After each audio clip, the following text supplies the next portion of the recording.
Welcome to Ravikiranalu TV. ముందుగా headlines చూద్దాం.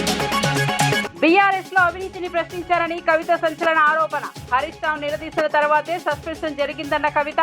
Siddipet, Sircilla collectorate లో భారీ అవినీతి ఆరోపణలు. పార్టీలో అంతర్గత ప్రజాస్వామ్యం లేదని కవిత వ్యాఖ్యలు.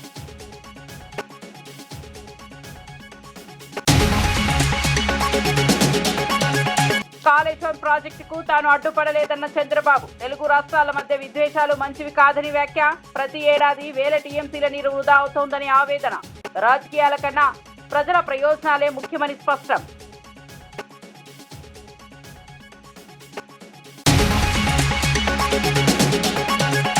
కవిత ఆరోపణలో వాస్తవానికి దూరమన్న సునీతారెడ్డి. పార్టీలో స్వేచ్ఛ లేదన్న వ్యాఖ్యలపై ఘాటు ప్రతివాదం. పదవులు ఇచ్చిన పార్టీపై ఆరోపణలు తగవని విమర్శ. బహిరంగ వ్యాఖ్యలతో కార్యకర్తల్లో గందరగోళమని ఆవేదన.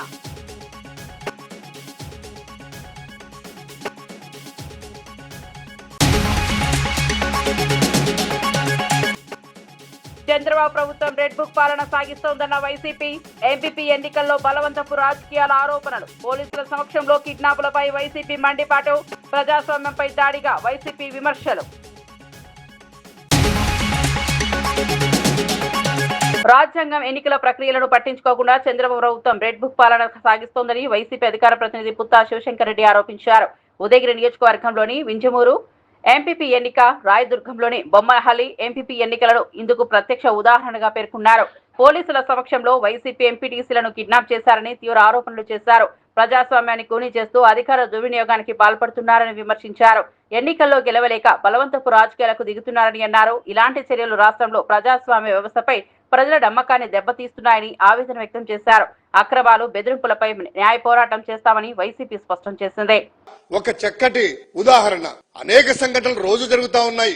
కానీ ఎన్నిక అనేటువంటిది ప్రజాస్వామ్యబద్ధంగా జరగాలని, దానికంటూ ఒక కోడ్ ఆఫ్ కండక్ట్, కొన్ని నియమాలు, నిబంధనలు ఉంటాయనేటువంటిది కూడా ఏమాత్రము లెక్క చేయకుండా పైనుంచి ఆ ఎర్ర బుక్ పట్టుకొని పైనుంచి ఆదేశాలు ఇస్తే కింద లోకల్ గా ఉన్నటువంటి స్థానిక శాసనసభ్యులు వీరంగం సృష్టిస్తూ, రక్తపాతం సృష్టిస్తూ, ఎన్నికనేటువంటిది కనీస సంఖ్యాబలం లేకపోయినా, ఉదయగిరిలో చూసుకున్నట్లయితే వింజమూరు ఎంపీపీ సంబంధించినటువంటి వాటిలో 12 మొత్తం స్థానాలు 12 ఉంటే ఎంపీటీసీ స్థానాలు 9 వైఎస్ఆర్ కాంగ్రెస్ పార్టీ, 3 ఇండిపెండెంట్లు. కనీసం ఒక్క ఎంపీటీసీ కూడా వారి యొక్క తెలుగుదేశం గాని, జనసేన గాని, కూటమి నాయకుల యొక్క గుర్తుతో గెలిచినటువంటి స్థానం ఒక్కటి కూడా లేదు, సున్నా. అదేవిధంగా రాయదుర్గంలో మొత్తం 16 స్థానాలు ఉంటే 15 స్థానాలు వైఎస్ఆర్ కాంగ్రెస్ పార్టీ.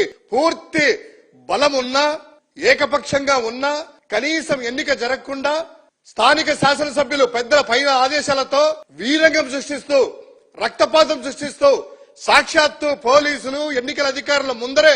ఇక్కడ విచిత్రమైనటువంటి సన్నివేశం ఏంటంటే, ఆ పోలీసు అధికారులు ప్రేక్షక పాత్ర వహిస్తూ పైన వచ్చినటువంటి ఆదేశాల ప్రకారము ఏదన్నా జరగని, కూటమి నాయకులు ఎలా చెప్తే అలా చేయాలి అనేటువంటి ఒక పచ్చ బుక్కులో రాసినటువంటి ఆ యొక్క పచ్చ అహంకారంతో వాళ్ళు చెప్తే, ఇక్కడ వీళ్ళు చేస్తున్నటువంటిది ఏమిటి? మీకు కనీస బాధ్యత లేదా? ఒక్కసారి ఆ నెల్లూరు జిల్లా వింజమూరులో జరిగినటువంటి వీరంగం ఒకసారి చూద్దాం. ఓ మహిళా ఎంపీటీసీలు ఏ విధంగా రక్తపాతం సృష్టించారు.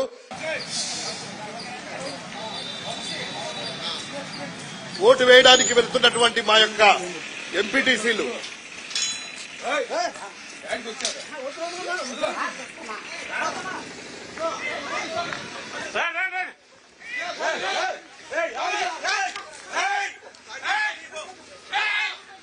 చూడండి, ఆ స్కార్పియో వాహనంలో మా ఎంపీటీసీని ఏ విధంగా బంధించి. బీఆర్ఎస్ పార్టీలో తనకు స్వేచ్ఛ లేదని కవిత చేసిన వ్యాఖ్యలపై మాజీ ఎమ్మెల్యే గొంగిడి సునీతారెడ్డి ఘాటుగా స్పందించారు. కవితకు పార్టీలో స్వేచ్ఛ లేకపోతే అంతమంది నాయకులకు పదవులు ఎలా ఇప్పించగలిగారని ప్రశ్నించారు. బీఆర్ఎస్ పార్టీ కవితను వేధించిందన్న ఆరోపణలు వాస్తవానికి దూరమని అన్నారు. పార్టీ అధ్యక్షుడితో అందరికంటే ఎక్కువ చనువు కవితకే ఉండేదని గుర్తు చేశారు. పదవులు, బాధ్యతలు ఇచ్చిన పార్టీపై ఇప్పుడు ఆరోపణలు చేయడం సరికాదని వ్యాఖ్యానించారు. కవిత భావోద్వేగాలతో మాట్లాడుతున్నారని, రాజకీయ ప్రయోజనాల కోసం ఈ వ్యాఖ్యలు చేస్తున్నారని ఆరోపించారు. పార్టీ అంతర్గత విషయాలను బహిరంగంగా మాట్లాడడం పార్టీకి నష్టం చేస్తుందని, ఇలాంటి వ్యవహారాల వల్ల కార్యకర్తల్లో గందరగోళం ఏర్పడుతుందని సునీతారెడ్డి అన్నారు. నాకు స్వేచ్ఛ లేదనే మాట మీరు చెప్పడం నిజంగా కూడా శోచనీయం. ఇది మంచి పద్ధతి కాదు. అదేవిధంగా మరి వ్యక్తిగత విషయాలు మాట్లాడుకోవడానికి మీరు ఆ వేదికను వాడుకున్నారు తప్ప ఇంకొక విషయం ఏం లేదు. చాలా బాధపడుకుంటూ మరి కంటతడి పెట్టినారు. కంటతడి పెట్టేంత క్షోభకు ఈ పార్టీ మిమ్మల్ని ఏం గురి చేయలేదు. గుంటూరు శివారులో జరుగుతున్న 3వ ప్రపంచ తెలుగు మహాసభలో కేంద్ర మంత్రి పెమ్మసాని చంద్రశేఖర్ పాల్గొని తెలుగు భాష గొప్పదనాన్ని వివరించారు. ఈ సందర్భంగా ఆయన మాట్లాడుతూ తెలుగు నేర్చుకోవడం వల్ల పిల్లల్లో విషయ పరిజ్ఞానం, ఆలోచన శక్తి, జ్ఞాపక శక్తి మరింత పెరుగుతాయని తెలిపారు. మాతృభాషలో విద్య అభ్యసించడం ద్వారా కుటుంబ బంధాలు నిలబడతాయని, సంస్కృతి సంప్రదాయాలు నిలుస్తాయని పేర్కొన్నారు. ప్రపంచవ్యాప్తంగా అనేక రంగాల్లో రాణించిన ప్రముఖులు తమ మాతృభాషలోని విద్యను పూర్తి చేసి ఎదిగారని గుర్తు చేశారు. తెలుగు కేవలం ఒక భాష మాత్రమే కాకుండా మన జీవన విధానమని, మన గుర్తింపని అన్నారు. భవిష్యత్ తరాలకు తెలుగు భాషను అందించాల్సిన బాధ్యత ప్రతి ఒక్కరిపై ఉందని, ఇంటి నుంచే మాతృభాష ప్రయాణం మొదలవ్వాలని ఆయన పిలుపునిచ్చారు. దాన గుణంలో కలియుగ కర్ణుడైనటువంటి శ్రీ అశోక్ గజపతి రాజు గారికి, అసెంబ్లీని ఒంటి చేత్తో నడిపిస్తున్నటువంటి శ్రీ చింతకాయ లయన్న పాత్రుడు గారికి, వేదికను అలంకరించిన పెద్దలకు, మా నియోజకవర్గ ఎమ్మెల్యేలకు, నాయకులకు, పాత్రికేయులకు, వీరందరితో పాటు భావాల భాష, బంధాల భాష, తరం మారినా దేశం దాటినా తరగని తెలుగు ఉషస్సుని, తేజస్సుని ప్రేమిస్తూ, ఆరాధిస్తూ, గౌరవిస్తూ ఇక్కడికి విచ్చేసిన ప్రతి ఒక్క తెలుగు వారికి వందనం, అభివందనం. శతాబ్దాల ఘన చరిత్ర కలిగిన తెలుగు భాషాభిమానులు ఒక చోట చేరిన ఈ అపూర్వమైన, ఆనందమైన, అద్వితీయమైన వేడుక ఈ ప్రపంచ మహాసభలు. తెలుగు భాష కేవలం సంభాషణ మాధ్యమం మాత్రమే కాదు, శతాబ్దాలుగా ప్రతిధ్వనిస్తున్న మన పూర్వీకుల స్వరం, వేల సంవత్సరాలు పైగా సాహిత్య సాంప్రదాయాన్ని నింపుకున్న ఒక మహా సముద్రం. అన్నమాచార్యుల కీర్తనల నుండి శ్రీ విప్లవ కవిత్వం వరకు, నన్న మహాభారతం నుండి విశ్వనాథ సత్యనారాయణ ఆధునిక సాహిత్యం వరకు తెలుగు ప్రపంచానికి విజ్ఞానాన్ని, వినోదాన్ని, విప్లవ స్ఫూర్తిని అందించినటువంటి భాష ఈ తెలుగు భాష. కూచిపూడి నృత్యం నుండి శాస్త్రీయ కళలను, మన సాంప్రదాయ సంగీత రూపాలను, మన తాత్విక గ్రంథాలను తెలుసుకోవటం కోసం ఈ తెలుగు ఎప్పుడు తలుపులు తెరిచి ఉంచుతుంది. తెలుగు నేర్చుకోవడం ద్వారా మనల్ని మన మూలాలతో కలుపుతుంది, తరతరాల మధ్య కుటుంబ బంధాలను బలపరుస్తుంది. ఒకప్పుడు వెంకయ్యనాయుడు గారు చెప్పినట్టు, నాన్న అనే పదంలో ఉండే నమ్మకం, గురువు అనే పదంలో ఉండే గౌరవం, దేశం అనే పదంలో ఉండే ధైర్యం ఒక్క తెలుగు భాషలోనే వస్తుంది అని మీ అందరికీ నేను తెలియజేస్తా ఉన్నాను. తెలుగు నేర్చుకున్న పిల్లలు రీసెర్చ్లో చూస్తే వారికి విషయ పరిజ్ఞానం కానీ, జ్ఞాపక శక్తి కానీ, సృజనాత్మకత కానీ చాలా ఎక్కువగా పొంది ఉంటారు. నేను కూడా 25 సంవత్సరాలు అమెరికాలో ఉన్నా ఈరోజు మీ అందరితో కలిసి ఉన్నాను అంటే దానికి కారణం తెలుగు భాష, ఆ భాషపై ఉన్నటువంటి మమకారం, ఆ భాష మీద ఉన్నటువంటి పట్టు అని మీ అందరికీ నేను తెలియజేస్తా ఉన్నాను. చిన్నప్పుడు మా తల్లిదండ్రులు మాకు గోరు ముద్దలు తినిపించేటప్పుడు చందమామ కథలు, సామెతలు చెప్పి పెంచారు. ఈ రోజుల్లో లాగా సెల్ ఫోన్లు పెట్టి పెంచలేదు కాబట్టే ఈరోజు మీ అందరి ముందు నేను మాట్లాడగలుగుతున్నానని కూడా తెలియజేస్తా ఉన్నాను. ఇవన్నీ ఎందుకంటే ఈరోజు పిల్లలకి తెలుగు చదవటం, మాట్లాడటం, రాయటం, అదేవిధంగా సొంత భాషపై గర్వం లేకపోవటం ప్రధాన సమస్యలుగా ఉన్నాయి. భాష చనిపోతే సంస్కృతి చనిపోతుంది, సంస్కృతి చనిపోతే మనకి గుర్తింపు మాయమవుతుంది అని కూడా మీరు అందరూ తెలుసుకోవాలి. ఇంగ్లీష్ నేర్చుకోవడం తప్పు కాదు, కానీ తెలుగు మర్చిపోవడం మాత్రం తప్పే. మనకి 2 కళ్ళు ఎలా ఉన్నాయో 2 భాషలు కూడా ముఖ్యమని అందరూ తెలుసుకోవాలి. దీనిని పరిరక్షించడానికి, వ్యాప్తి చెందించడానికి అందరం కృషి చేయాల్సినటువంటి పరిస్థితి ఉంది. అందరం ఇంట్లో తెలుగులో మాట్లాడాలి. నేను కూడా అమెరికాలో ఉన్న మా పిల్లలతో ఎప్పుడు తెలుగులోనే మాట్లాడతాం. ఎందుకంటే తల్లిదండ్రులే మొట్టమొదటి గురువులు పిల్లలకని తెలుసుకోవాలి. తెలుగు కథలు, తెలుగు సామెతలు చెప్పాలి, తెలుగు పాటలు వినిపించాలి. మన భాష విలువను, చరిత్రను, గొప్పదనాన్ని ప్రతి ఒక్కరికి తెలియజేయాలి. అదేవిధంగా ప్రభుత్వాలతో తెలుగు సాహితీ సంఘాలను, గ్రంథాలయాలను మరియు సాంస్కృతిక కార్యక్రమాలను మనం అందరం విద్యుత్ శాఖలో గతంలో ఎన్నో కీలక సంస్కరణలు చేపట్టామని ఉప ముఖ్యమంత్రి బట్టి విక్రమార్క తెలిపారు. అత్యవసర పరిస్థితిలో విద్యుత్ సమస్యలను పరిష్కరించేందుకు 108 తరహాలో ఎలక్ట్రిక్ అంబులెన్స్లను ఏర్పాటు చేశామని వెల్లడించారు. గత 6 నెలలుగా ఈ సేవలు అందుబాటులో ఉన్నాయని చెప్పారు. ట్రాన్స్ఫార్మర్ సమస్యలు, విద్యుత్ అంతరాయాలకు వెంటనే స్పందించేందుకు ఈ అంబులెన్స్లు ఉపయోగపడుతున్నాయని తెలిపారు. రైతులు, వినియోగదారులు ఎదుర్కొంటున్న ఇబ్బందులను తగ్గించడమే లక్ష్యంగా ఈ చర్యలు చేపట్టామని పేర్కొన్నారు. విద్యుత్ సరఫరా వ్యవస్థను మరింత బలోపేతం చేయడానికి ప్రభుత్వం కట్టుబడి ఉందని బట్టి విక్రమార్క స్పష్టం చేశారు. 31/12/2025 తేదీ వరకు గల కాలంలో రాష్ట్రంలో వ్యవసాయ కనెక్షన్ల కోసం ప్రజలు దరఖాస్తు చేసుకున్నటువంటి 3,44,462 మంది రైతులు దరఖాస్తు చేసుకున్నారు. కనెక్టెడ్ లోడు కనెక్షన్ సంఖ్య ఆధారంగా వ్యవసాయ ట్రాన్స్ఫార్మర్లను ప్రతిపాదించడం శాంక్షన్ చేయడం కూడా కనెక్షన్ల సంఖ్య కనెక్టెడ్ లోడ్ ఆధారంగా ట్రాన్స్ఫార్మర్లను ఏర్పాటు చేయడం అవుతుంది. రైతులకు వ్యవసాయ కనెక్షన్లు అందించడానికి మొత్తం 75,686 వ్యవసాయ ట్రాన్స్ఫార్మర్లను సమకూర్చడమైంది. వ్యవసాయ కనెక్షన్లు మొదట వచ్చిన వారికి మొదట ఇవ్వటం అనేటువంటి సీనియారిటీ ప్రకారం విడుదల చేయడం అవుతుంది. ఇక మిగిలిన 9,700 మంది దరఖాస్తుదారులు క్షేత్రస్థాయిలో అనుసంధానం లైన్ పనులు పూర్తయిన తర్వాత వాటికి కూడా అవసరమైన ట్రాన్స్ఫార్మర్లు సమకూర్చబడును.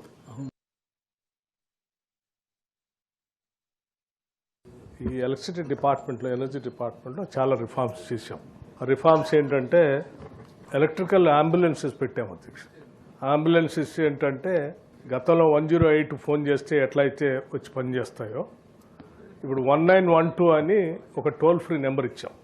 ఎక్కడ ఎవరికి ఏ సమస్య ఉన్నా ఆ నెంబర్ ఫోన్ చేస్తే ఈ ఎలక్ట్రికల్ అంబులెన్సెస్లో సరిపోయే మినిమం ఒక ట్రాన్స్ఫార్మర్ ఇమీడియట్గా కావలసినటువంటి పవర్సా అంటే రంపం, సేఫ్టీ గేర్ బాక్స్ లాంటి అన్నీ కూడా ఆ వెహికల్స్లో పెట్టి ఆ వెహికల్కి జీపీఎస్ కూడా పెట్టి ఇక మీరు ఫోన్ చేయాలని అమ్మటే మేము ఇన్ఫార్మ్ చేస్తే వెహికల్కి వెళ్ళిపోతుంది మెసేజ్. వెహికల్ ఇమీడియట్గా అక్కడ పోయి దాన్ని అడ్రస్ చేసే పరిస్థితిని ఇప్పుడు రాష్ట్రంలో అమలు చేస్తూ 6 నెలల నుంచి అమలు చేస్తాం. అట్లాగే ట్రాన్స్ఫార్మర్స్ సంబంధించి ఎనీ నెంబర్ ఆఫ్ ట్రాన్స్ఫార్మర్స్ ఇబ్బంది లేకుండా ఇస్తా ఉన్నాం అధ్యక్ష.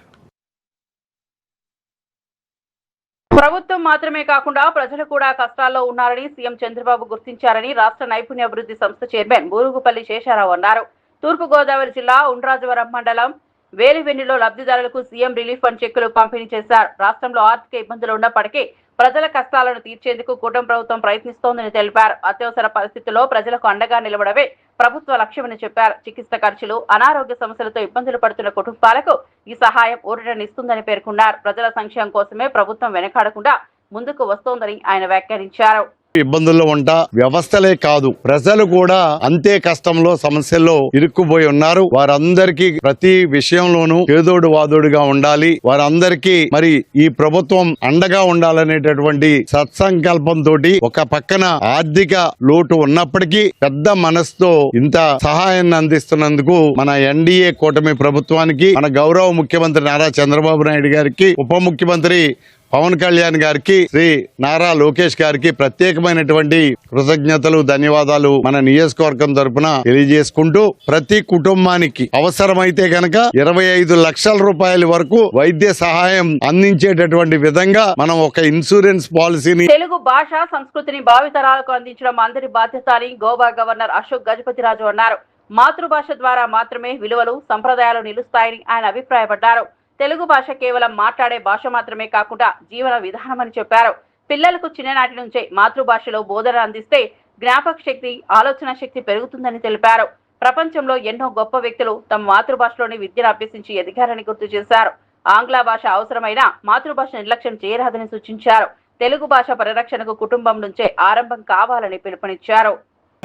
ఒక అనుమానంగా ఉంది. భాష ఉండాలి, తెలుగు సంస్కృతి ఉండాలి, తద్వారా మనకి భారతీయ విలువలు ఎలా పెరిగాయో భావి తరాలకి అందించాలని మనం అందరూ అనుకున్నా ఆ కోరికల్ని కార్య రూపంలో ఎలా దాల్చాలి అది మన అందరి ముందన ఒక పెద్ద సమస్యగా నిలబడ ఉందని నేను అనుకుంటా ఉన్నాను. మన అందరికీ ఒక పాత్ర ఉంటది. ఆ పాత్ర మనమందరం నిలబెడితే మన తెలుగు భాషకి న్యాయం చేసిన వాళ్ళు అవుతాము. మేడారం సమ్మక్క సారాలమ్మ మహాజాతర నేపథ్యంలో మంత్రులు సీతక్క, కొండా సురేఖ గవర్నర్ జిష్ణుదేవ్ వర్మను లోక్ భవన్ లో కలిశారు. ఈ సందర్భంగా సమ్మక్క సారాలమ్మ జాతరకు సంబంధించిన ఆహ్వాన పత్రికను గవర్నర్ కు అందజేశారు. ప్రపంచంలోనే అతిపెద్ద గిరిజన జాతరగా పేరుగాంచిన మేడారం జాతరకు రావాలని మంత్రులు గవర్నర్ ను ఆహ్వానించారు. జాతర నిర్వహణకు ప్రభుత్వం అన్ని ఏర్పాట్లు చేస్తోందని, భక్తులకు ఎలాంటి ఇబ్బందులు లేకుండా చర్యలు తీసుకుంటామని తెలిపారు. గిరిజన సంస్కృతి సాంప్రదాయాలకు ప్రతీకగా నిలిచిన ఈ జాతరకు రాష్ట్ర ప్రభుత్వం అత్యంత ప్రాధాన్యమిస్తోందని పేర్కొన్నారు. జాతర ద్వారా గిరిజనుల ఆరాధన, ఆత్మీయత ప్రపంచానికి చాటబడుతుందని మంత్రులు వివరించారు.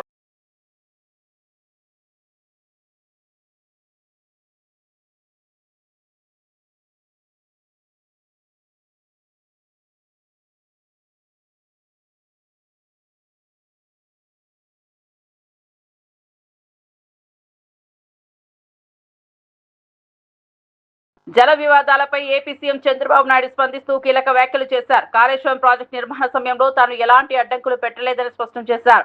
తెలుగు రాష్ట్రాల మధ్య విద్వేషాలు మంచివి కాదని, పరస్పర సహకారంతోనే సమస్యలు పరిష్కరించుకోవాలని అన్నారు. ప్రతి ఏడాది దాదాపు 3000 టీఎంసీల నీరు సముద్రంలోకి వృధాగా పోతోందని, ఆ నీటిని ఉపయోగించుకోవడమే లక్ష్యంగా ముందుకు వెళ్లాలని చెప్పారు.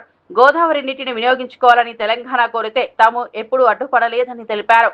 కృష్ణా డెల్టా అభివృద్ధి పేరుతో తెలంగాణకు నీటిని అందించామని గుర్తు చేశారు. రాజకీయ ప్రయోజనాల కోసం జల సమస్యలను రెచ్చగొట్టడం సరికాదని, 2 రాష్ట్రాల ప్రజల ప్రయోజనాలే ముఖ్యమని చంద్రబాబు వ్యాఖ్యానించారు. గోదావరి నీళ్లు వాడుకుంటే ఎప్పుడు నేను అడ్డు చెప్పలేదు. విభజన తర్వాత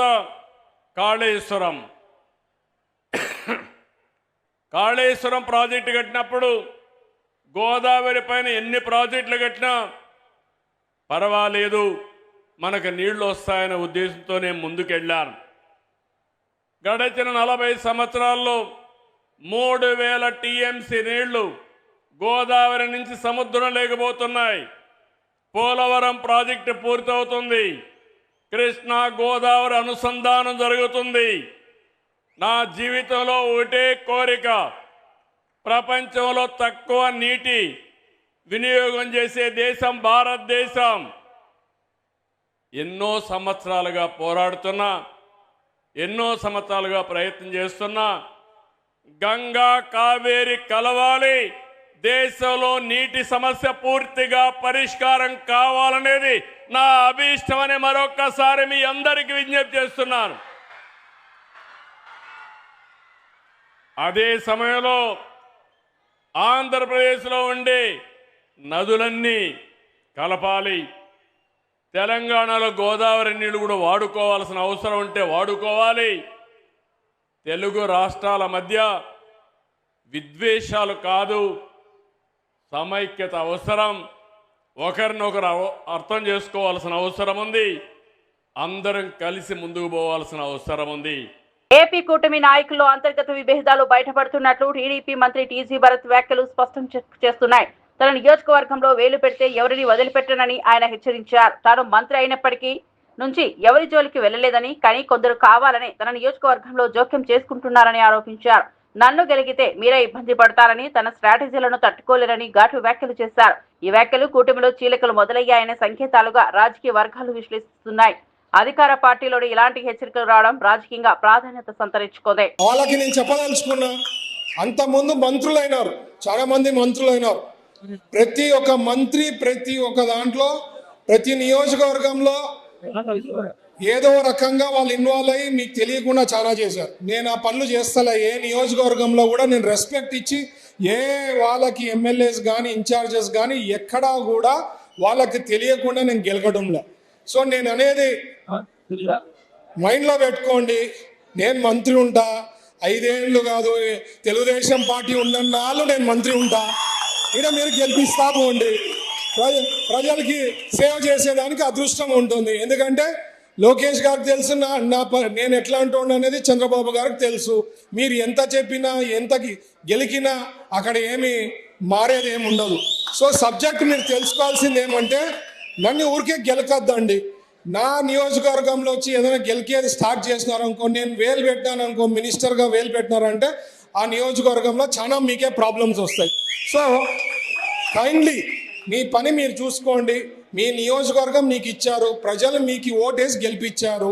మిమ్మల్ని చూసుకునే బాధ్యత మీ ప్రజలు, మీకు ఎన్నో సమస్యలు ఉంటాయి, అవి సాల్వ్ చేసుకుంటూ పోండి అని. అదే కాకుండా ఊరికే నా నియోజకవర్గంలో వచ్చే లాంటి ఏదో పెత్తనం చేయాలనో లేదో ఏదో గెలకాలనుకోవడం అయితే మాత్రం నా స్ట్రాటజీస్ ముందు, నేను చేసే పనుల ముందు ఎవరు నా దగ్గరలో కూడా రాలేరు.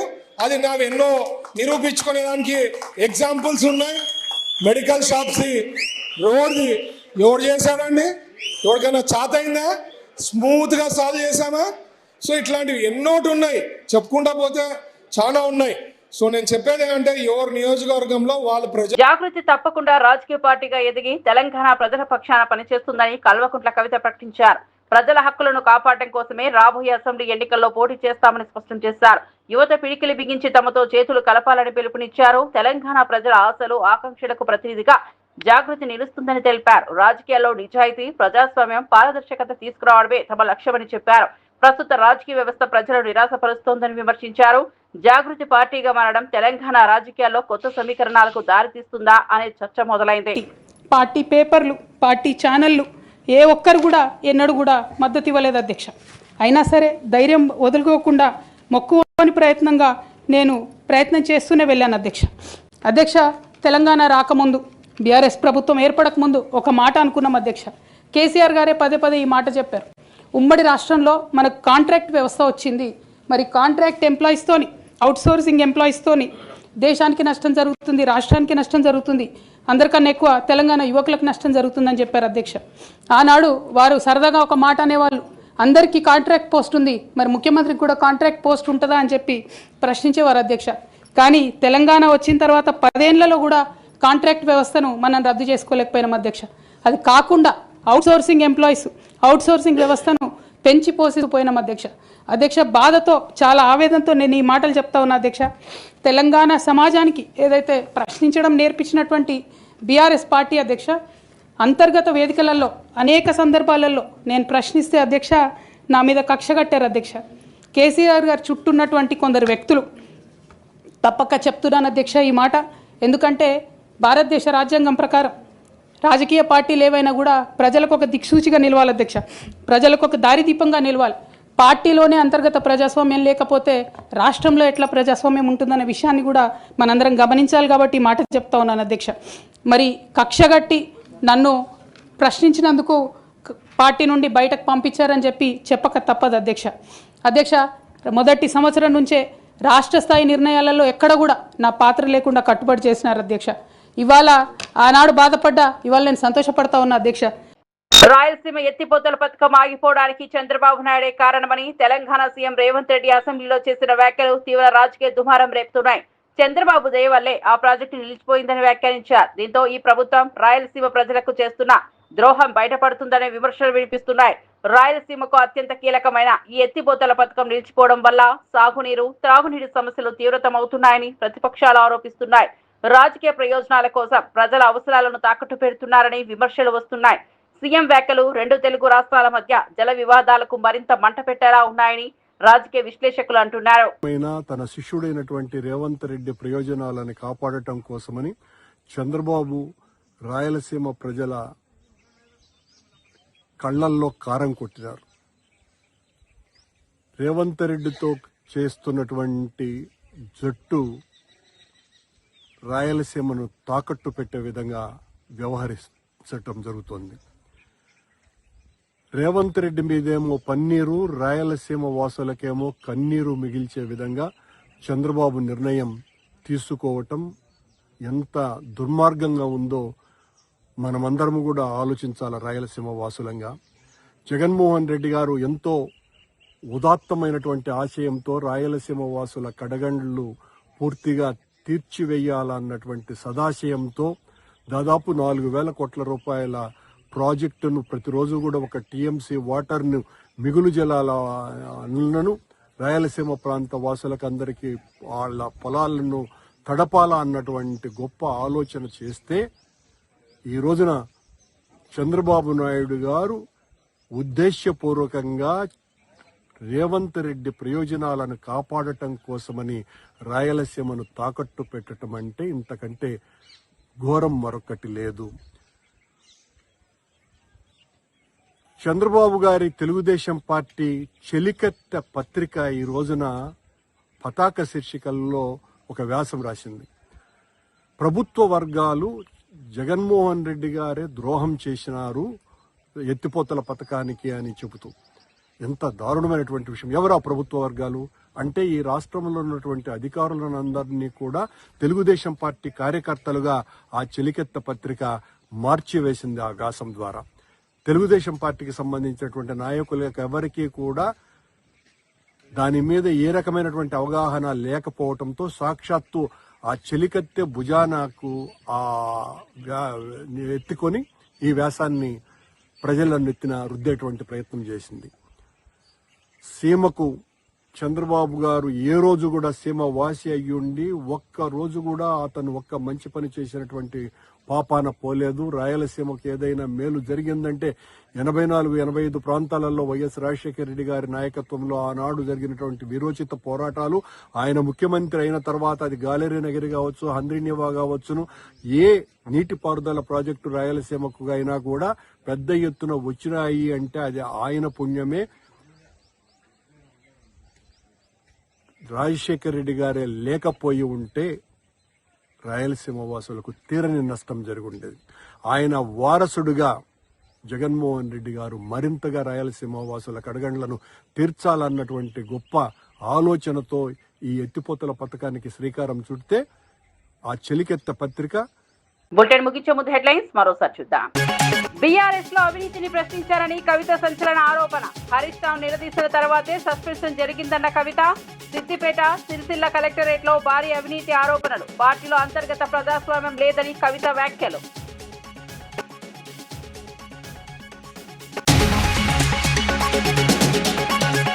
కాళేశ్వరం ప్రాజెక్టుకు తాను అడ్డుపడలేదన్న చంద్రబాబు. తెలుగు రాష్ట్రాల మధ్య విద్వేషాలు మంచివి కాదని వ్యాఖ్య.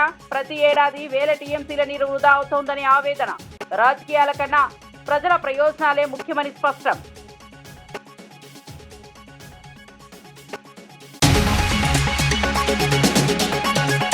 కవిత ఆరోపణలో వాస్తవానికి దూరమన్న సునీతారెడ్డి. పార్టీలో స్వేచ్ఛ లేదన్న వ్యాఖ్యలపై ఘాటు ప్రతివాదం.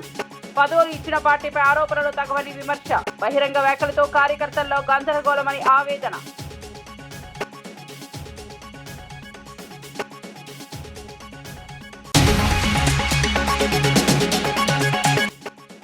చంద్రబాబు ప్రభుత్వం రెడ్ బుక్ పాలన సాగిస్తోందన్న వైసీపీ. ఎంపీపీ ఎన్నికల్లో బలవంతపు రాజకీయాల ఆరోపణలు. పోలీసుల సమక్షంలో కిడ్నాపులపై వైసీపీ మండిపాటు. ప్రజాస్వామ్యంపై దాడిగా వైసీపీ విమర్శలు.